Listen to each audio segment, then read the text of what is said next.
Pessoal, então agora nós falamos de duas atribuições que estão ligadas diretamente ao comportamento humano, ao padrão de comportamento humano.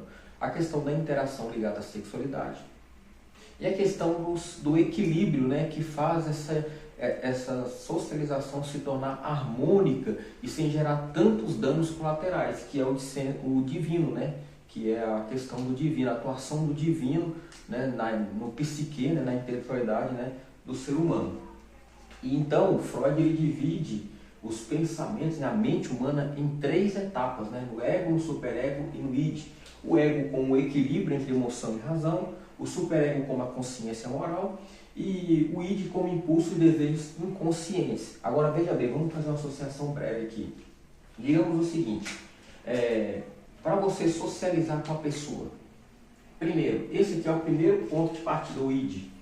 Ele vai conectar você, a pessoa, por meio de desejos inconscientes que estão ligados à sexualidade. Então, por exemplo, você conhece uma pessoa hoje, qual que é a sua primeira análise que vai fazer? Poxa, o que essa pessoa pode agregar para mim?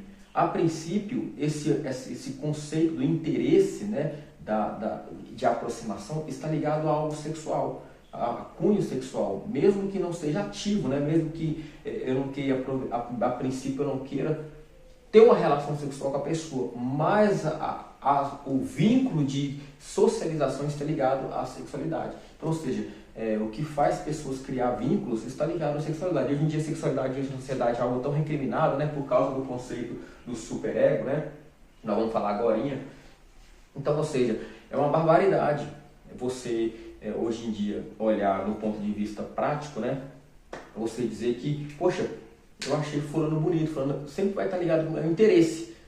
Não podemos muitas vezes expressar as nossas opiniões por marcar, né, uma ideia subjetiva de um interesse oculto, né, ligado à sexualidade. Mas é isso que realmente é o que move as pessoas a se socializar. Entende? É isso que eu quero que vocês entendam. Cada pessoa ela vai ter o seu padrão, né, os seus padrões, né, de similaridades que permite ela socializar. Então, ou seja, por exemplo, para mim, o que seria um padrão aceitável? Poxa, uma pessoa que seja uma pessoa respeitável, que saiba falar, seja uma pessoa de boa aparência, seja uma pessoa comunicativa, educada. Então, esse é engraçado, né? Então, esses valores, né, esses traços da personalidade fazem com que aproxime da pessoa. Por mais que a princípio eu queira aproximar para restabelecer um vínculo de amizade, nada afetivo, mas um vínculo de amizade, de aproximação, de socialização, aquele impulso que me fez ir até lá partiu do id, de impulsos e desejos inconscientes, ou seja, o desejo de ter voltado ao cunho sexual. Então, por mais que a pessoa negue esse fato, ele segundo Freud, algo são impulsos e desejos que são inconscientes, partiu do princípio da relação social. Então, ou seja, é algo incontrolável, que move a pessoa a querer criar vínculo. Só que aí, esses desejos, eles são reprimidos no superego, por exemplo, porque entra a questão da consciência moral, o senso do divino. Lembra nós falando acerca do divino? Então o divino entra partindo do que é ético, do que é moral, do que é certo, do que é errado, fazendo esse filtro. Então, ou seja, poxa, por mais que essa pessoa desperte um certo interesse em mim, eu vou respeitá-la, eu não vou ser evasivo, eu não vou interferir dentro ali das restrições dela para não causar um desrespeito. Então, ou seja, eu mantenho um nível de civilidade que me permite ter um vínculo, mas não excedê-lo, entende? Então acaba tornando aquela relação social no âmbito respeitoso, sem exceder, mesmo que haja uma afinidade maior, mas não excede esse limite, né? E o ego ele é responsável por tratar a questão das emoções, porque quando isso aqui é alcançado, quando os impulsos são reacendidos de aproximação e logo vem o superego trazendo uma consciência moral, isso gera um impacto muito grande nas emoções. Então o ego ele atua trazendo o equilíbrio, fazendo com que a pessoa estabeleça o equilíbrio entre a filtragem do que é moral com o que é o desejo do inconsciente. Por exemplo, aqui, ó, vamos avaliar. Vamos usar um exemplo aqui, a Maria. Espero que não tenha uma Maria na nossa turma, mas vou usar a Maria como exemplo aqui. Olha, Maria. É um nome bastante comum. A Maria, ela é bonita, Maria ela é inteligente. Então todo mundo quer fazer amizade com a Maria. Todo mundo. Né? Vou colocar 3 pessoas que querem fazer amizade com ela aqui. Ó.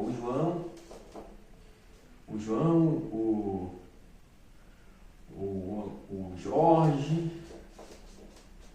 e o Matheus. As 3 pessoas querem fazer amizade com a Maria. O que fez essas pessoas quererem fazer amizade com a Maria é justamente os atributos que ela apresenta na sua personalidade. Os traços da sua personalidade chamam a atenção, que é a inteligência, que é a beleza, que é o carisma, entende? Só que a força primitiva que faz eles querer aproximar dela é de cunho sexual, entendeu? Só que assim, se João for direto nela para querer ter uma abordagem direta, provavelmente ele pode ser até preso, ainda mais hoje em dia com as leis. Então o que acontece? Entra o superego com uma consciência moral. Se você for lá, vai dar problema. Então segura. Quando ele chega, quando essa informação dentro da sua mente é trabalhada, a primeira coisa que vai gerar nele é uma frustração, que é aquilo que nós falamos antes. Ou seja, ele vai ter uma frustração. Poxa, o meu desejo inconsciente, o meu impulso me faz querer relacionar com ela.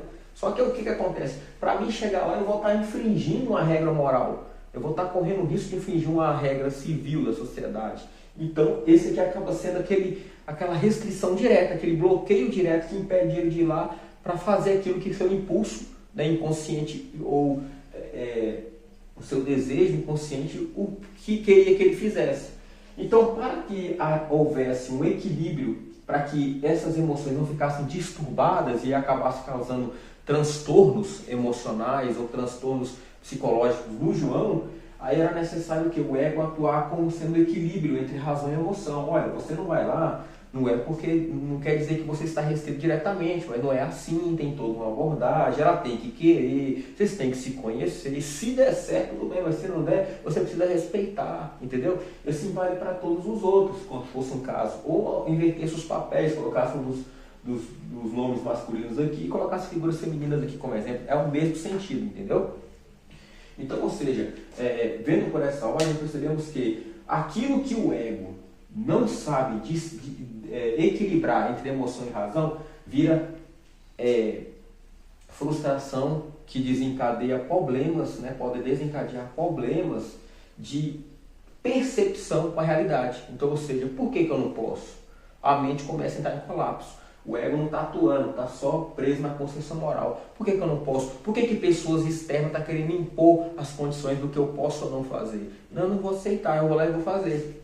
É uma pessoa que não consegue ter esse equilíbrio, ele acaba entrando, se tornando um criminoso, praticando atos ilícitos, né, na sociedade. Né? É onde surgem vários casos isolados aí de abusos e tudo mais. E isso está ligado a vários fatores, como por exemplo, o João não pode diretamente aqui porque é um vínculo que foi iniciado por meio da amizade. Mas digamos que João já tinha uma interação com ela, já conviveu com ela. Então o fato de ele ter convivido com ela alimentou esse desejo aqui. E se alimentou esse desejo aqui e o ego não está atuando, o que acontece? João ele vai achar que ele tem o direito de estar envolvido com a Maria. Entretanto, ele não vai ter. Por quê? Porque a moral e a ética não permite aquilo, e muito menos a Maria também está querendo, entendeu? Então, para que não desencadear um problema que desencadeia uma ação, um impulso contrário aos valores éticos e morais, o ego tem que estar sempre atuante, gerando esse equilíbrio constante, essa manutenção constante, entendeu? Vamos lá. No ponto de vista teológico, a gente analisaria da seguinte maneira, por exemplo, os impulsos estão ligados aos instintos. Nós vamos falar sobre isso em aulas posteriores, aos instintos que foram atribuídos ao homem na sua criação, na sua formação, os instintos. A consciência moral é a atuação de Deus, de atuação do divino, entra em concordância, entra em choque com o que Freud defende, o que a maioria dos psicólogos, da neurociência em si, acaba projetando, que existe uma força de preservação do ético e do moral ligado ao divino, né? Ligado a perguntas que não possuem respostas dentro da nossa lógica intelectual. Então, aquilo que excede a nossa intelectualidade, nós sempre vamos associar ao ser divino, e esse ser divino sempre possui dotes, né? É dotado de uma consciência moral e ética que defende e preserva valores de uma boa convivência social. E já o equilíbrio seria a ação do Espírito Santo na vida humana. Ou seja, se você busca ter uma vida espiritualizada, voltada para que a presença de Deus seja atuante, aí entra lá naquilo que Gálatas 5 vai falar, dos frutos do Espírito Santo. E um dos frutos do Espírito Santo é justamente o equilíbrio, restaurando, né, a pessoa a um domínio onde ela consiga exercer um controle sobre aquilo que seriam os seus impulsos ligados a seus instintos na sua formação, que nós vamos falar mais adiante, beleza? Bom, pessoal, na próxima aula nós vamos introduzir acerca dos instintos para fazer sentido, né, tudo que eu falei aqui. Mas a princípio eu espero ter esclarecido boa parte das dúvidas de vocês relacionadas a esse assunto e nós vamos dar sequência, tá bom? Fiquem atentos porque essa matéria que vai cair na prova, então se ficar com alguma dúvida vocês encaminham para mim, beleza? Agora sim, me despeço, valeu!